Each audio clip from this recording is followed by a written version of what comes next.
Magandang hapon. Welcome sa Lotto Result Today PH.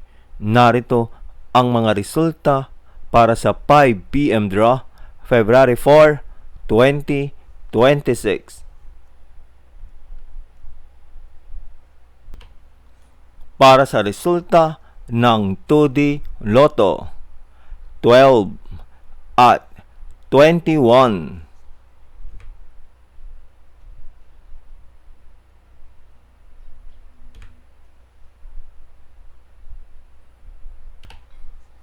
Para sa resulta ng 3D Lotto, 8, 2, at 8.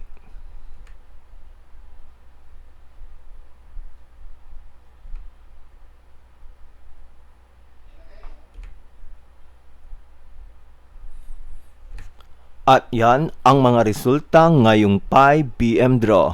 Para lagi kang updated sa mga Lotto draw result, mag-like and subscribe. Maraming salamat po sa panonood.